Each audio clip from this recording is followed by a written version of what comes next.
We get our speed from Mom and Dad. They do stuff super fast. And now they got this new kitchen, so they're even faster. So they can help us with our free throws.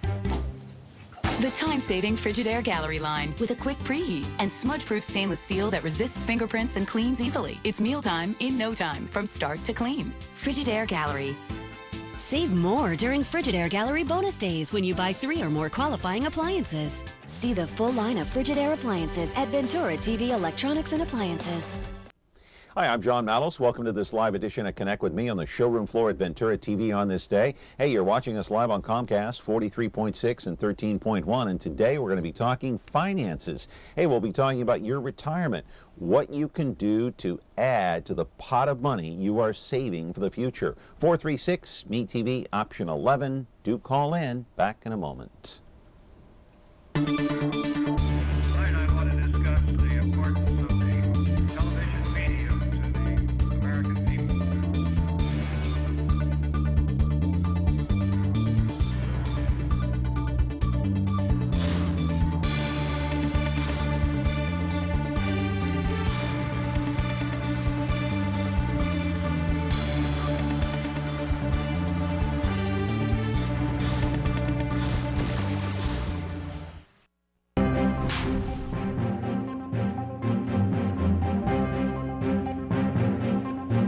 Welcome back to the program. We're glad to have you along here on Comcast channel 187 and 43.6. And now, my friends, hey, look at this. You can watch us on 13.1 Monday through Friday right here on MeTV Fresno.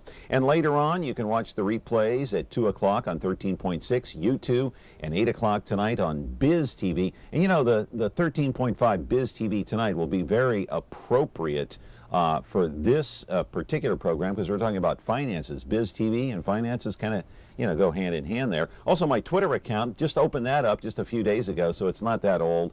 Not too many followers, but you can follow what the show is doing here. Just follow me at Twitter, at John Malos, MeTV, and so got that going. Let's talk about the mailers, too. Those are due next week by February the 5th. Hey, if you live in the city of Fresno, you should have received a mailer. Mark Standrift is the communications director for the city of Fresno. If you have any questions, you can call him at 621-8000. He's a hard guy to get a hold of, I got to tell you, my friends.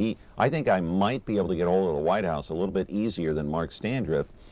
Anyway, if you want to listen to the recording, it's 621-8618. And the mailers, you should have received those in the mail over the holidays, Christmas and New Year's. They look like that. Sign that particular protest card. Make sure and check the box, and basically it's a protest vote against the higher water rates. They have to be inside the city clerk's office by February the 5th. If they're postmarked on that date, forget it. They won't count. Anyway, also, police in the city of Fresno are still looking for those responsible for the shooting death of 9-year-old Janessa Ramirez. She died a week ago Sunday when police say that gang members got into a gun battle. That bullet traveled more than 300 yards away. You know, you can help out by calling Crime Stoppers, 498-STOP. That would be 7867 if you have any information about those responsible for the killing of 9-year-old Janessa Ramirez. It all happened a week ago Sunday at Clinton and Marks near the corner there. They were going to cash in some lottery tickets when Janessa was taken down. Tragically, the funeral took place over the weekend. All right, to a lighter note now, we're going to continue on with this Deflate Gate, just days away from Super Bowl 49 down there in Glendale, Arizona. You know, Bill Belichick, Tom Brady, Sergeant Schultz on Hogan's Heroes, they all have something in common. I know nothing, I see nothing, as you will see in this Saturday Night Live spoof. Now, I'm sure you have questions, but I'd rather leave those questions to the person who did it, Tom Brady.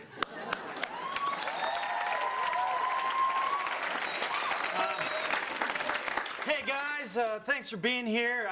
I just want to address the elephant in the room. This is a vintage hat. Pretty cool, right? Now, Tom, hey, Tom, did you have anything to do with deflating these footballs? Me? Absolutely not! Honestly, I wasn't even aware that footballs could be inflated or deflated. Did you deflate the ball? I did the job I was told to do! Did you deflate the ball? You did right, I did! Did you deflate those footballs? I know nothing, I see nothing. Sergeant Schultz on Hogan's Heroes, which, by the way, I believe you can see here on MeTV. Don't ask me the time. I have no idea. Who knows, but I've seen Hogan's Heroes here on MeTV. Anyway, on to our main topic of the day, and we're talking finances, and I'm sure you've heard it all by now, my friends. You've seen all of those infomercials, all of those financial advisors on television, in the newspaper, and on the radio giving you financial advice, telling you how to save your money for the future, for retirement. The question is, what do you believe and what's true and what is false? Let's go to the videotape. I'll show you exactly what I'm talking about on this day. We'll be talking about future planning in a much different way, maybe in a way that you've not heard before. In fact, our guest today is that man. Scott Karl has more than 2 decades of financial experience working as an advisor with LEAP since 1994. LEAP stands for Lifetime Economic Acceleration Process. That's a company that has professionals like Mr. Karl throughout the entire country teaching people on how to gain wealth through aspects of their financial life. For example, it eliminates investing individually, like isolated accounts, for example, 401ks or IRAs, because according to LEAP, their system is there is no financial product that can work alone to your advantage. Instead, LEAP works with a number of financial products and tries to find the right combination. It somehow mixes insurance and investing. There is this talk about good offense, good defense, and how to avoid the pitfalls of the future. LEAP takes after the PS&G model, a plan that is organized, coordinated, integrated, and performance-based. Hopefully you'll listen in today and maybe take some advice from Mr. Karl, who has years of experience in this. Keep in mind, LEAP has been around since 1980. That is a long time. Live in our studio now is Scott Karl, an official LEAP licensee since 1994. You can call him, ask him a question, any question about investing or securing your future in a much different financial environment than what you're used to hearing. It is different, no question about it. We'll talk to him about this. 436 MeTV option 11. Hey, even if you're my age, is it too late to start investing for your retirement? We're back with our program today, and Scott Karl in just a moment. Spinners Records, the Valley's classic vinyl headquarters, carries an inventory of over 500,000 classic LPs. Choose from rock, rhythm and blues, country, jazz, and oldies but goodies. Spinners also buys and sells fully restored, old school stereo gear and LP. You can now get a turntable receiver and speakers for below $250. We carry name brands like Marantz, Sansui, and Pioneer. At Spinners, we sell memories. Spinners Records at 639 East Olive Avenue in the Tower District.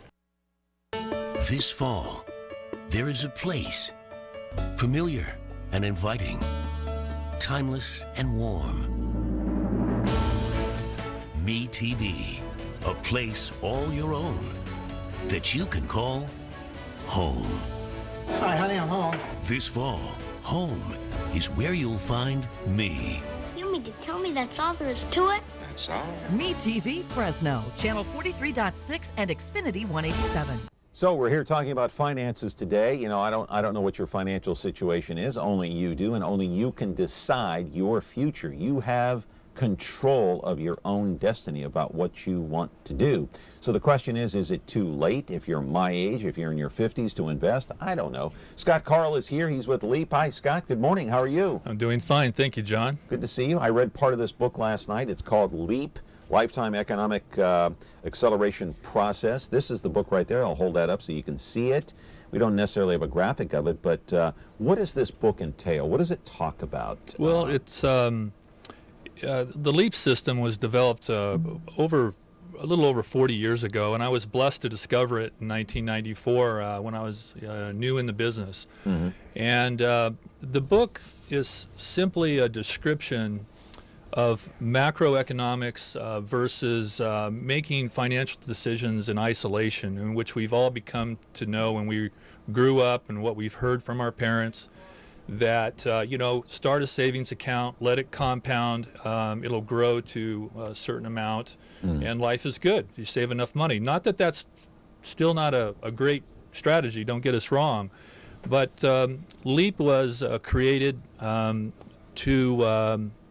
for consumers to have more education and an advantage to understand the rules of the financial game, and to what we're all up against when it comes to the government, corporations, and financial institutions.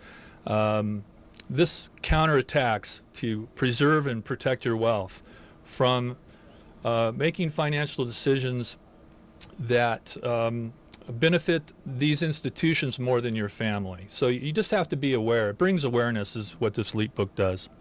Yeah, so you veer away from the traditional thinking of, I'm gonna take my money and put it in an IRA, or I'm gonna take my money and put it in a 401k, or I'm gonna take my money and I'm gonna put it in a CD and just leave it there and forget about it. When I retire, I'll be fine. Sure. Okay, so LEAP looks at various different options that are, you take all of the various options and you interlink them, and they're all supposed to be working in concert together. Like, let's say you have a 401k, and you have an IRA, and you have a CD, and you have life insurance. They all work together? They do. Even your How do they do that? Even your property casualty insurance is affected, believe it or not. Really? And the reason why this is an unknown territory for most people is that they haven't seen a financial model that resembles a game board. Like if you were to play chess with an opponent, you'd have to have some sort of structure in order to play the game. That's what's missing. Most financial representatives in this country have no model or no level playing surface in which to demonstrate financial moves and strategies. All you're getting is these hypothetical pie charts, bars, nicely laminated, beautiful looking pamphlets, but really there's no substance to it. And so a model allows you to take your IRA or a 401k, for an example, surround it with a strategy that will make it feel like when you take distributions out later that it's tax-free and that you're recovering what you've lost throughout that period of time of accumulation of what taxes are going to affect that. Inflation is a silent tax. And so you have these eroding factors, which the point I'm trying to make is eroding factors will water down every investment that's out there, even high-end investors in real estate, for an example. And the reason why they choose real estate, it's very powerful, has a variety of velocities within it. When I mean velocities, I mean tax deductions, appreciation, income. So that's why real estate's on the model. And hopefully we'll share the model with you later. It's not important now, but that's an example of one financial product that has more uses of its money than would a CD or a 401k.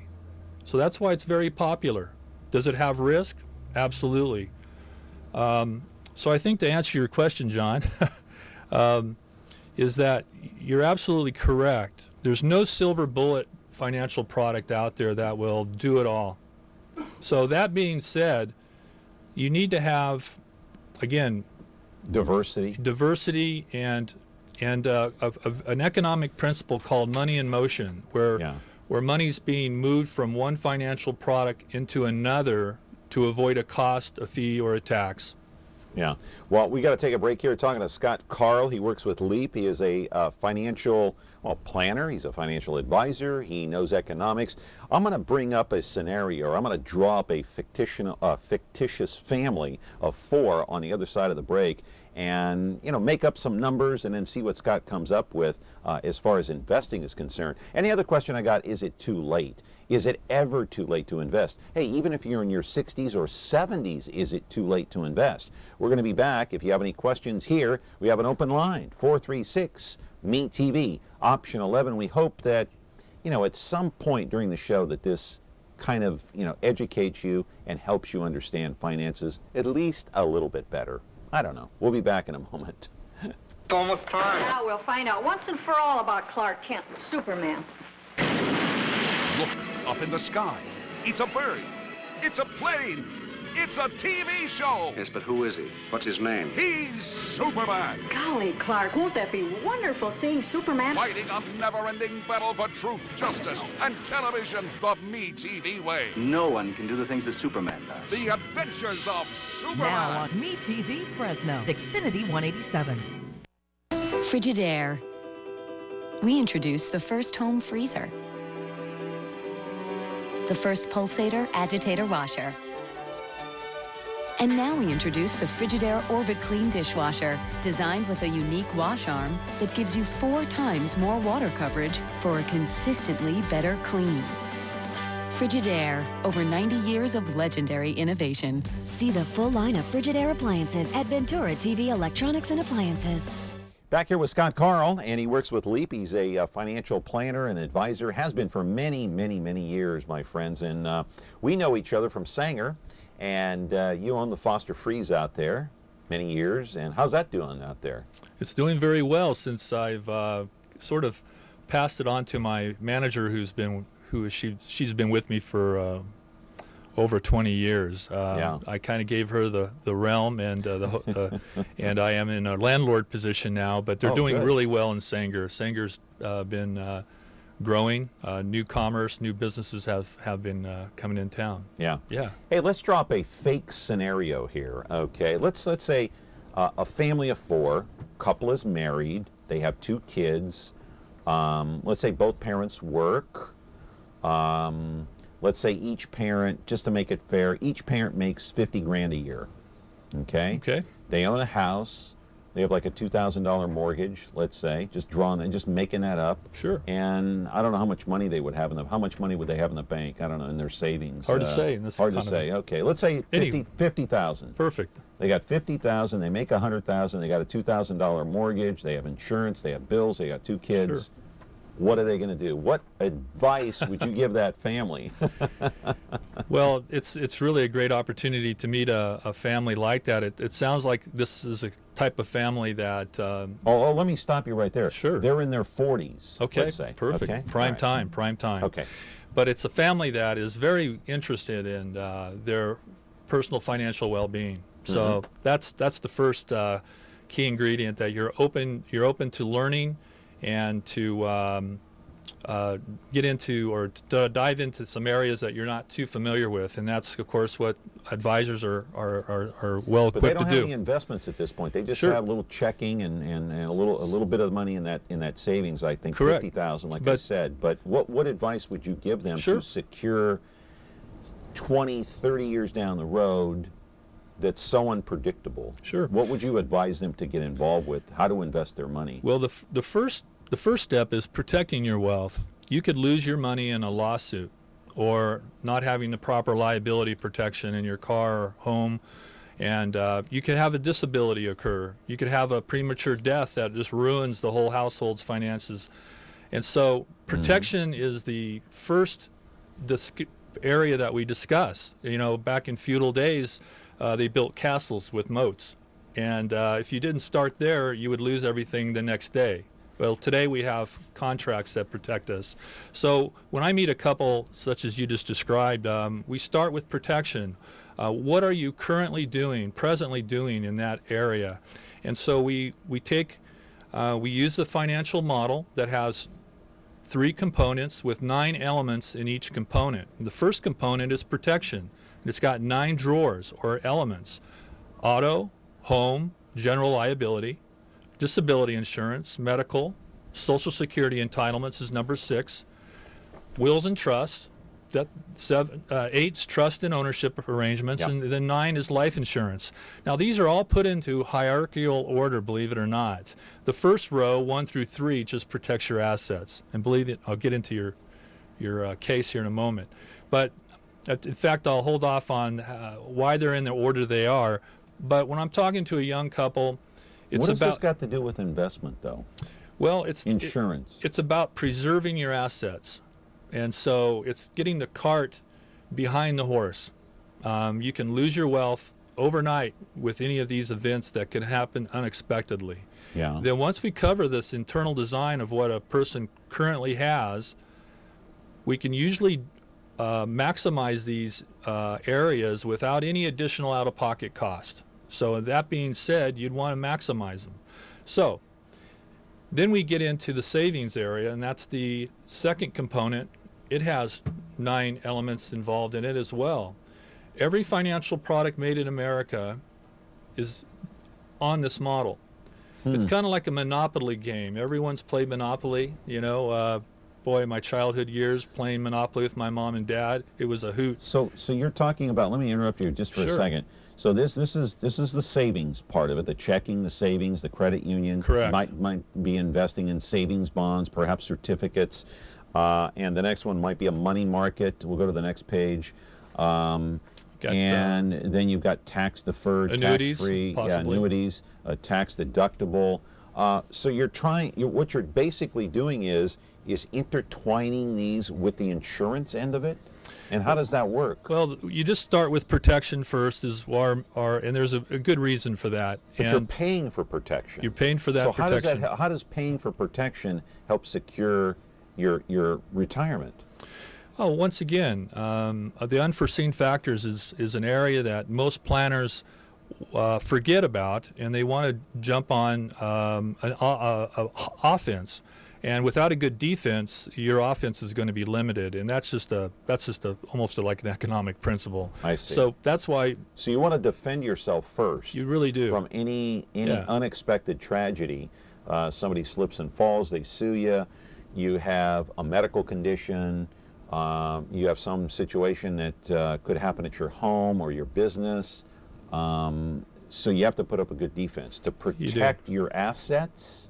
Exactly. Is that the idea? And another idea is just to do internal design, John, is simply making sure what you have is what you think you have, and to minimize errors and omissions and maximize that protection without any additional out-of-pocket cost is our goal, by changing deductibles and what have you. But, so is the savings the offense? So the savings is for people who are in a very conservative frame of financial mind. Savings has got these types of financial products some of them have guarantees in them, a fixed rate of return, and they're conservative. When you go to the next row of the component, the third component, that's when you get into higher risk. But so this young couple in their 40s, we want to make sure that they're. How do you make sure they don't lose that 50 grand they got in their checking and their savings? Well, it sounds to me like you just said that it was in savings, and most savings accounts have some assurances by the financial institutions. Such as? But they're only earning 0% rate of return at these times. I don't know what it is, but so what there is some level of guarantee with the savings, but the point is, if this couple has theoretically 50 grand, you want to see that 50 grand. You want to make it grow, right? Well, so how do you make it grow? Well, you go in stages. You know, you don't start a car in 4th gear. You know, you just boom, boom, boom, you stop.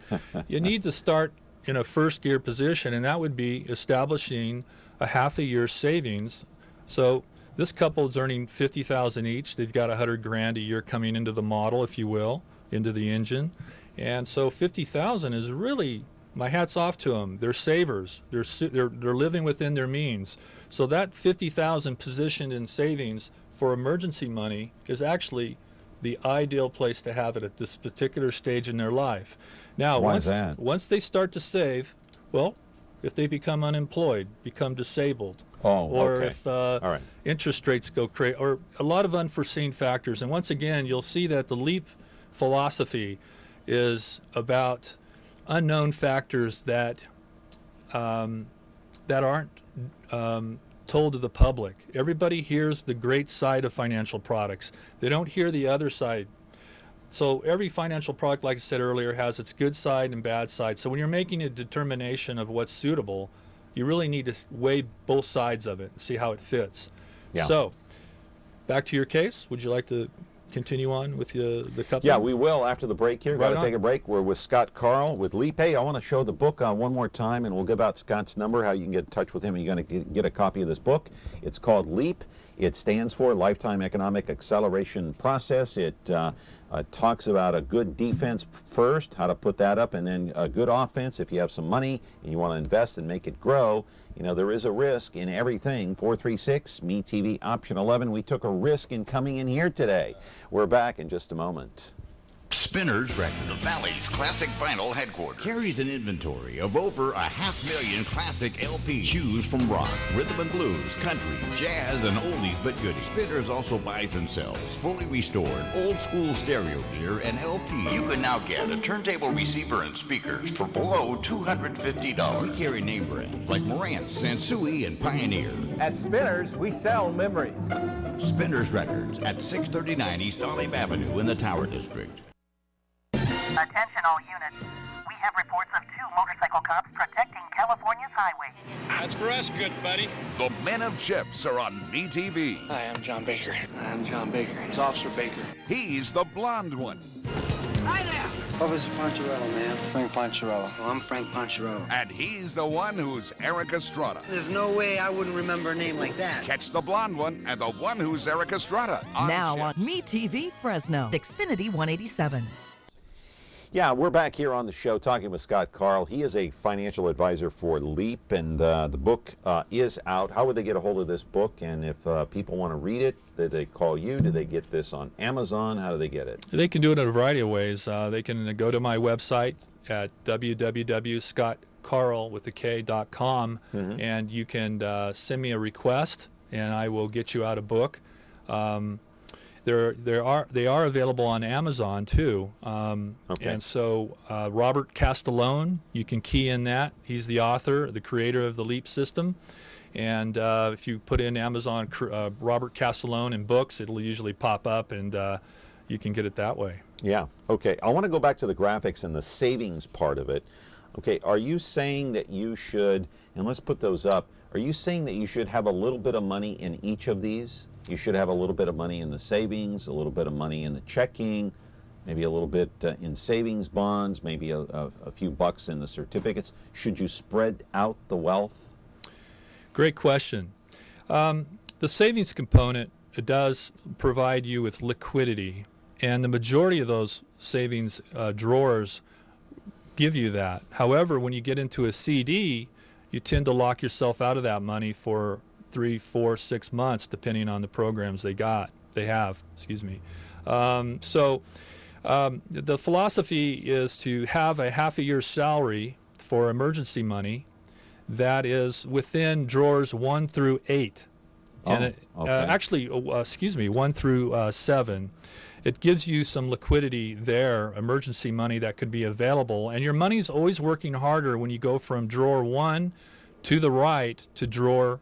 As the farther you go down in numbers, you tend to obtain a little higher rate of return. But under these current circumstances in our economy, you know, interest rates are so low, you wouldn't think there would be a much difference. So the answer is yes, you should spread out your wealth a little bit. Yes. Okay. And once you have achieved a half a year's salary and you're doing a habit of getting to a 15% of your gross income being positioned into savings every month, you know, 15% of your income really should be putting into savings for your retirement. And so once you've achieved that 15% going into the savings component and you create your emergency money, then what?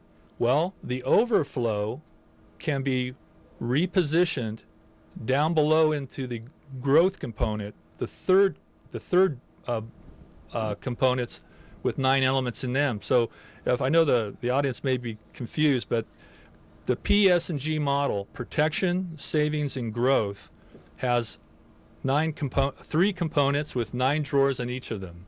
And each drawer represents a financial product. Okay, we got that straight. So once you've achieved this level of success in the savings component, you can now start to blend in some of that money into these types of growth components, because now you're getting into higher risk. And so you have a diversification here, an allocation of loaning money to institutions, then owning in the fourth drawer. You're not saying to invest in all of these. You can pick one or two, right? Correct. You don't have to invest in all 5 of these. And we have more. We'll put up the next screen right there, real estate, business. Real estate is always a good investment. But you're saying, so the amount of money that you make, save for a half a year's salary, then invest part of that money in the growth sector of it? So your savings area that's getting a lower rate of return is starting to bulge, and so you want to move that money over down to the growth component to obtain a potential higher rate of return. And how many of these sectors would you suggest one investing in on the growth side of it? Well, everybody's 1, different. 3, 4? You talking about the drawers? Yeah. Excuse me.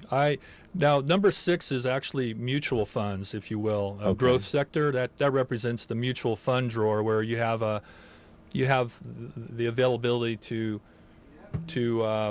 spread your money within a group of family of stocks, if you will, and so you have a potential higher rate of return. So you're 15% going into the model. You've got your half a year salary, and now the overflow is contributing into these potential 9 selections. Everyone's different in their risk tolerance at this particular stage, or what they're comfortable with. Collectibles, that tends to be more of a high-end investment, where you can buy potential art collections, if you will, and it'll appreciate, but you get to enjoy it because it's on your wall, and you get to feel and enjoy your money working, instead of having it in a bank or financial institution where you can't enjoy it. But I still don't know, how many of these should I invest in? How many of these drawers? 1 through 9. Should I go with 3? Should I go with 2? From the 40-year-old's point to age 65, you do the ideal world would be to have money in all 9 drawers. Really? Yeah. From 40 to 60, huh? Absolutely. And then after 60, what would you do? Well, then that's the exit strategy, where now you have a well-positioned financial model that works under all conditions that you may face at that age. What happens if we have hyperinflation when you're 65 and interest rates are low, and my savings account just isn't pumping off enough interest for me to keep my lifestyle engaged? So when you have an allocated model that has a variety of financial products, you can have more options when you want to retire. That's simply put. We got to take another break, and we'll come back and kind of dissect the book a little bit and talk about other things. We got a couple of tweets here, and 436-ME-TV, option 11, your finances, your money, what to do with it if you're 40, 50, or even up there near 70. Or is it too late to invest for you and your family? 436-ME-TV, option 11. The Ballad of Andy and Barney. Andy and Barney were lawmen, bravest you ever did see. Warned every crook in the record book to stay out of Mayberry. They were the law. Yes, they were the law, and they didn't know fear. The Andy Griffith Show. I guess to sum it up, you could say there's 3 reasons why there's so little crime in Mayberry. There's Andy, and there's me. And baby makes 3. Now on MeTV Fresno. Frigidaire. It means the first electric refrigerator. The first compact electric range. Now, there's the Frigidaire Gallery Range with Symmetry double ovens. It's designed to cook multiple dishes at multiple temperatures, so you can prepare the entire meal at the same time. Frigidaire, over 90 years of legendary innovation. See the full line of Frigidaire appliances at Ventura TV Electronics and Appliances. All right, back here with Scott Karl, trying to make sense out of this whole thing. I mean, I flunked math, you know that.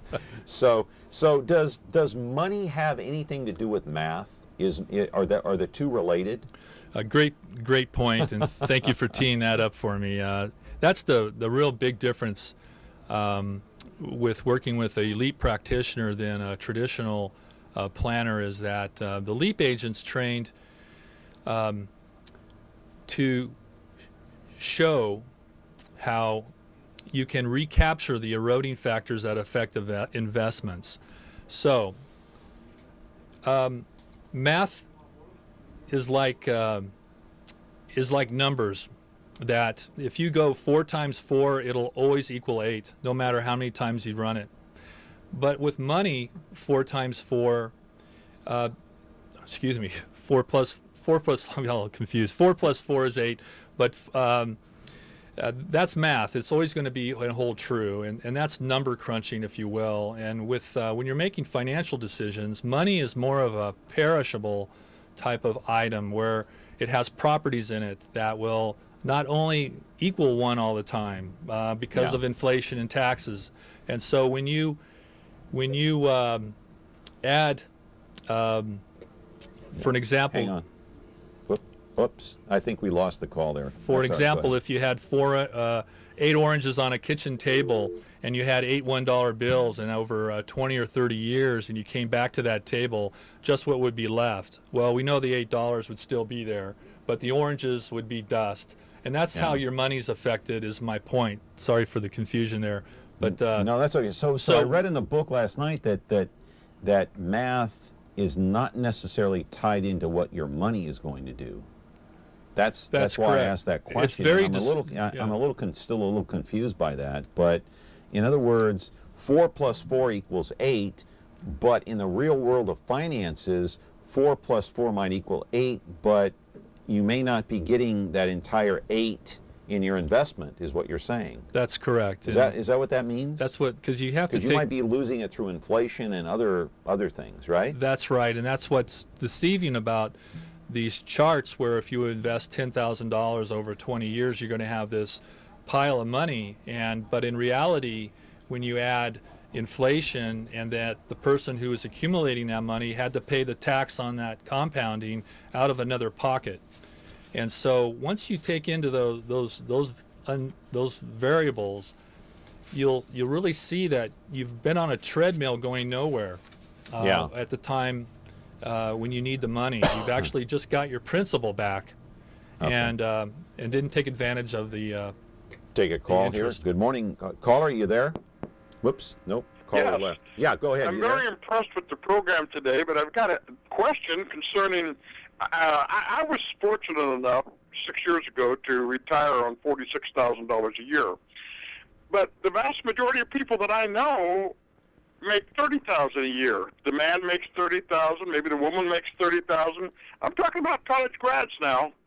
How do these people be able to put away on a program for their future when at $46,000 a year, there's no way I could do it by paying my mortgage, by paying my car payment, my utilities, my insurance, and so on? I didn't have any extra money. How do these people, the majority of Fresno, how do they put away at say, between the two of them, $60,000 a year? That's my question. Thank you. Great question. Thank you very much. Go ahead. Well, great question.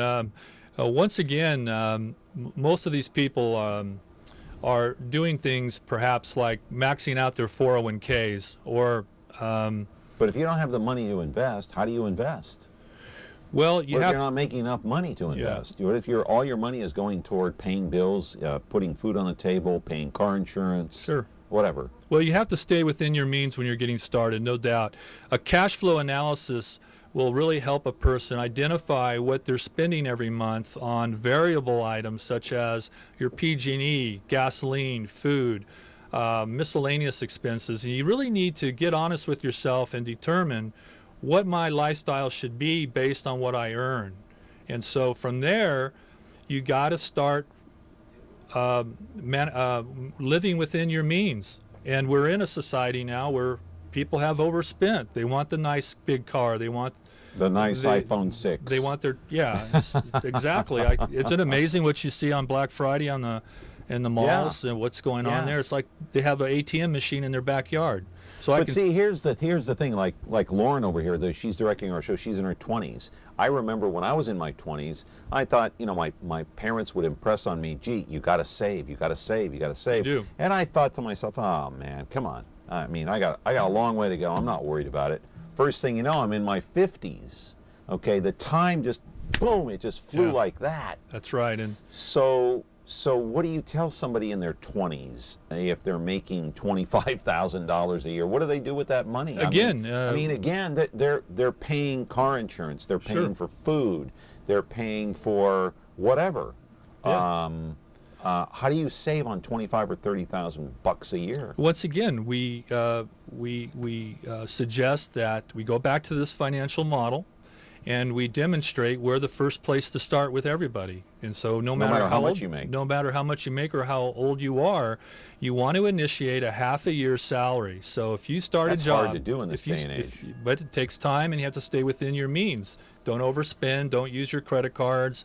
And then, well, for convenience purposes, but you don't want to have money in a 401k, for an example, locked out of your money. Then you have 10 or 15,000 in credit card debt. That contradicts the overall rate of return on your whole model. Caller, go ahead. You're on the air with Scott Karl. Well, hi. I would love to hear more about the tangible investments that are being talked about now. We're hearing. Hang on a second. We're hearing dial tone. What is that? I'm on a cell phone. Let me see. Okay. Is that better now? Yeah, I'm hearing dial tone. Okay, now I can hear you. Go ahead. Okay.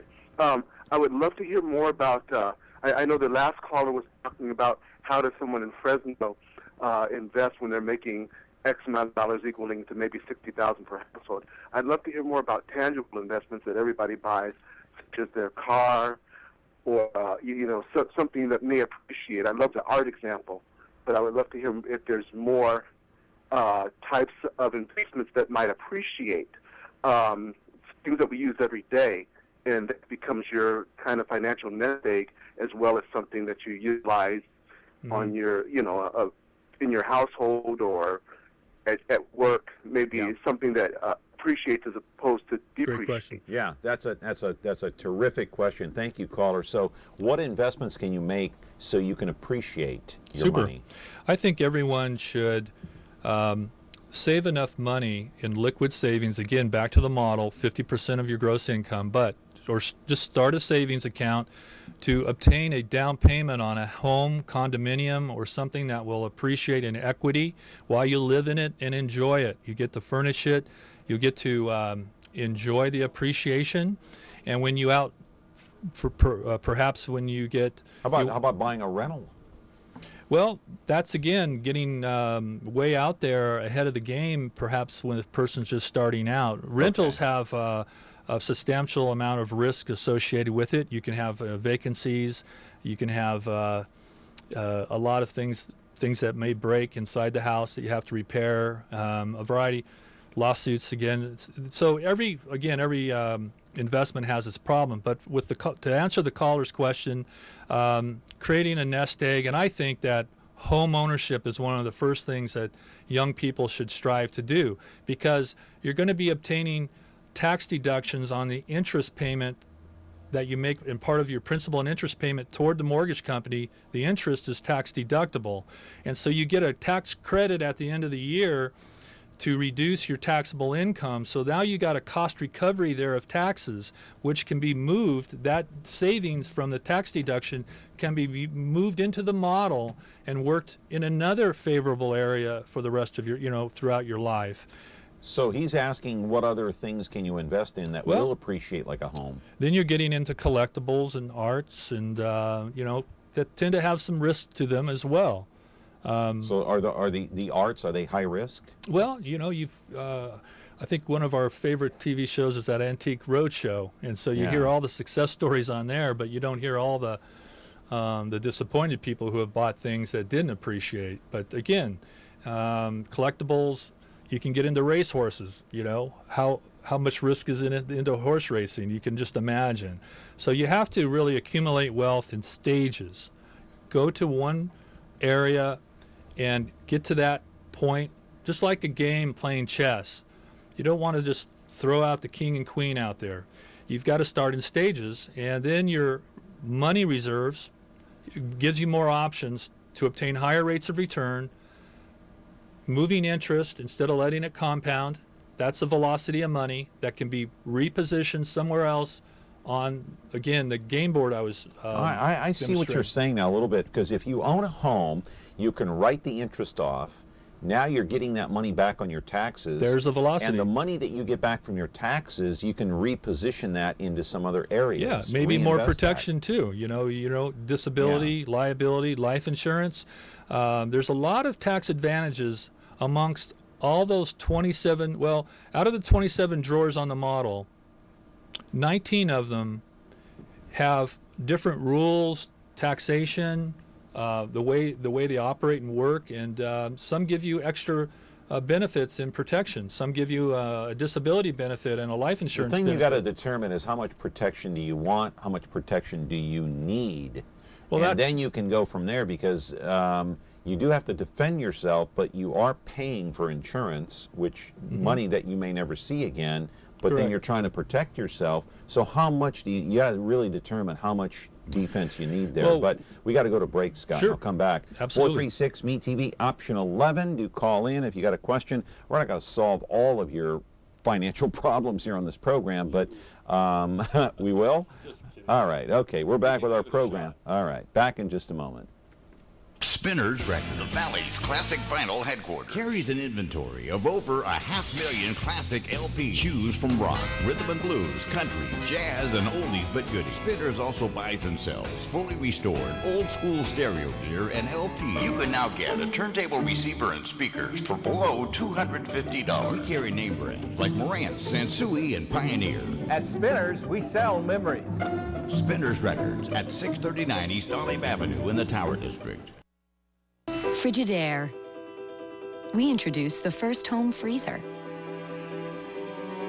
the first pulsator agitator washer, and now we introduce the Frigidaire Orbit Clean dishwasher, designed with a unique wash arm that gives you 4 times more water coverage for a consistently better clean. Frigidaire, over 90 years of legendary innovation. See the full line of Frigidaire appliances at Ventura TV Electronics and Appliances. All right, we got some time left, and I got a lot of questions remaining. I want to get to the book first, and I have all these other questions here.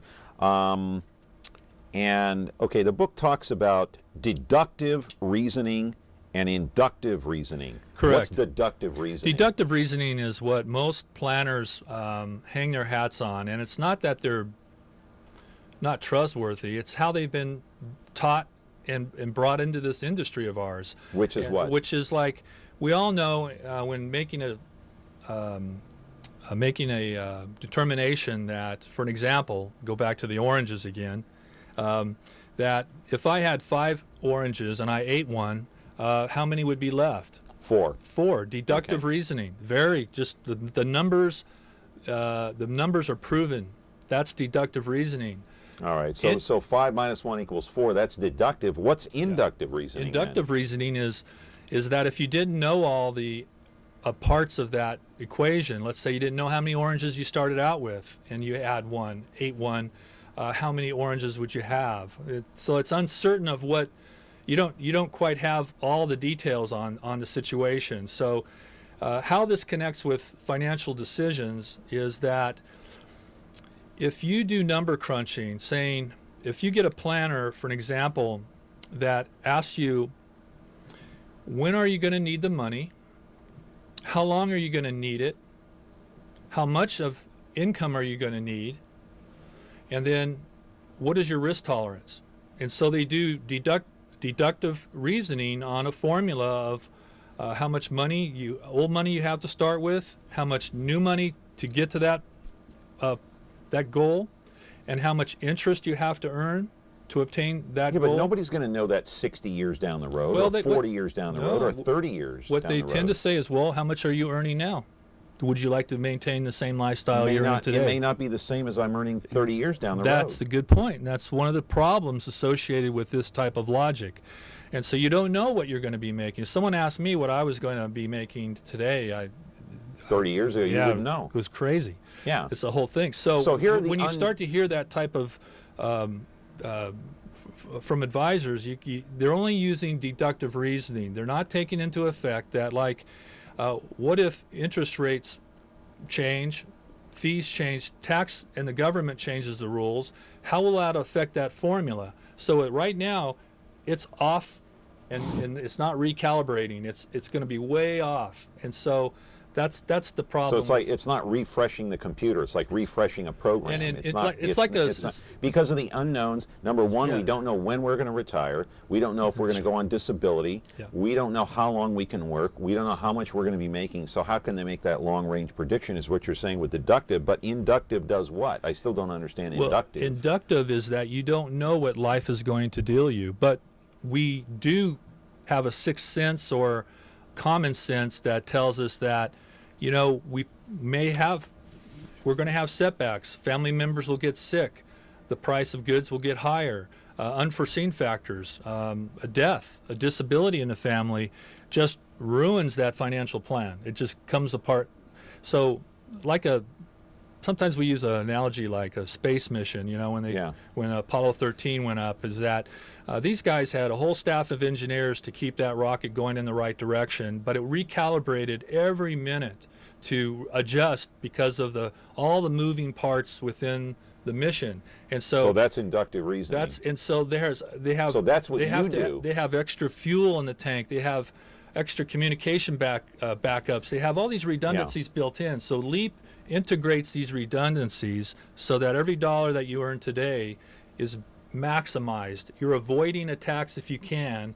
You're minimizing fees, and it's all about money in motion and having an even allocated financial model. That's inductive reasoning. Here's a tweet for you.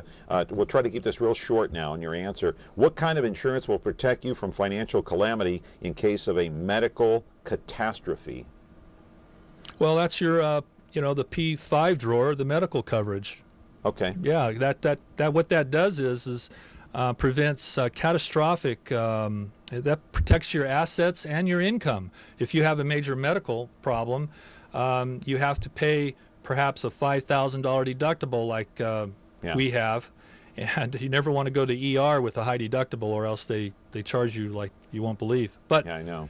But my point is that's why that protection component P5 is important to have in place.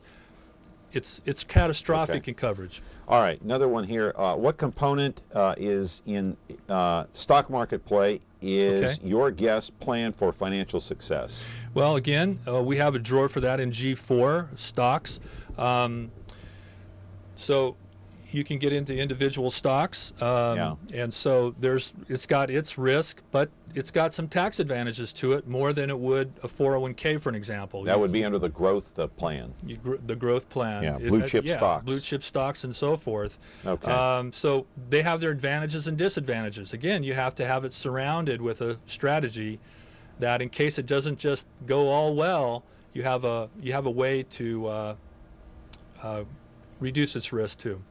All right. Here are a couple of more questions, and that is, what about when you get your CPA involved? How's he going to know how to fix your taxes so you don't get in trouble with all of this investing? That's a great question, John.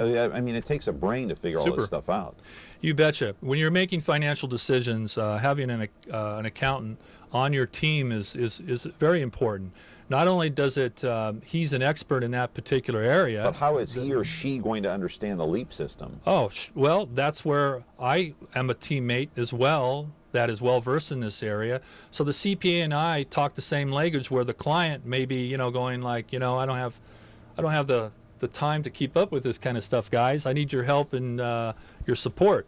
Well, the LEAP model verifies things, and then you can share it with an accountant or a CPA.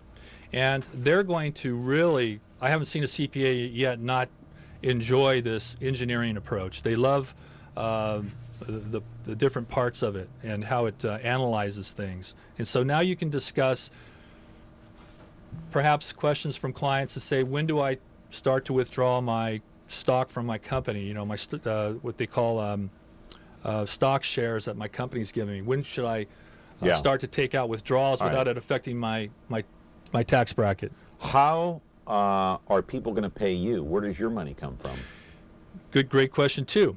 If I may just go back to the CPA teammate structure, is that the model has a drawer for every financial and insurance product made in America. So you have a variety of teammates. You have your property casualty agent, who is a excellent person to get to know. when I'm on your team, and to talk about what are the most suitable deductibles, liability rates, liability coverage you should have to protect your castle, so to speak. You've got your real estate agent. You know, perhaps you're thinking of going into a rental or commercial property business. So you have a lot of teammates. My point is that I'm positioned as a macro manager to communicate with all these people that are on your team. Even if you have a mutual fund person you're working with, I'd like to be associated with that so we can communicate, be in the same room to make your model, your overall plan more effective and efficient. You get paid from the client, now, but a certain percentage, right? No, I'm not a fee-based planner, and there's a good reason for that. Is if I did fees, I would be... Is it percentage-based? I would be creating another eroding factor if I charged fees. So is it a percentage-based? No, it's not. How is it? The financial products that I represent. Now, I'm licensed in California. That I'm able to sell life insurance, disability insurance, medical insurances. I have licenses in this and in mutual funds and 401ks, IRAs, annuities. Financial products is I go to these, if you will, warehouses of financial institutions to select the most suitable financial products from these companies on behalf of my client. We want to know which is most suitable by using the model, the game board, putting things in position properly. And then the commission or the fee is already in the product when it's delivered to the client, so there's no obligation for the client to have to pay me a fee. I'm getting paid from an automatic mechanism within these products. I'm being paid my fees that way. So I'm getting paid by financial institutions. You're getting paid from the products. Yeah, I'm getting paid by the financial institutions, not the client. We want to make what the client's finite amount of money, we just want to make that work harder. We don't want to ask them for any additional out-of-pocket outlay. Right. And not interfere with their living expenses. We have like 2 minutes left. I want to take a quote out of the book here. It says, "How can you recognize good advice and sound information? First, understand that every financial product has advantages and disadvantages. No one product can do it all, and no one product has all positive features. So the question is, how do you recognize good advice and sound information when you hear it, and how do you differentiate from the good from the bad?" Sure. You want to be in a position not to use sales hype or pressure. There's no need for that. You want to have the right tools to weigh and measure financial decision. There are free industry tools that are available to consumers to be able to use and weigh and measure financial decisions. And that's why the LEAP system was created, was to provide the consumer a tool that's been consistent since it was created over 40 years ago. It's not a selling system. LEAP is not a selling system. It is a tool that you can take a micro financial decision and place it on and weigh and measure the good and the bad side of it. And lastly, it has a one-of-a-kind financial simulator that makes the model come alive. In other words, this whole model here is in a software program where you populate it with your data, and then we're able to identify the whole shooting match on one sheet of paper and be able to determine all right, quickly, got 30 seconds left. Quickly, your phone number. It's 559-307-6103. And they can call you or your website real quick here. Got just a couple seconds left. It's www.scottkarl, and my last name spelled with a K.com, scottkarl.com. All right, sir. Thank you very much for your time. Come back again. I would love to. Thank you very much for your time. All right, we enjoyed having you, Scott. All right. Thank you so much. I hope that helped to a certain extent. Anyway, I have a lot more questions, but we're out of time. Anyway, tomorrow, another program coming your way on MeTV Fresno. Have a great day.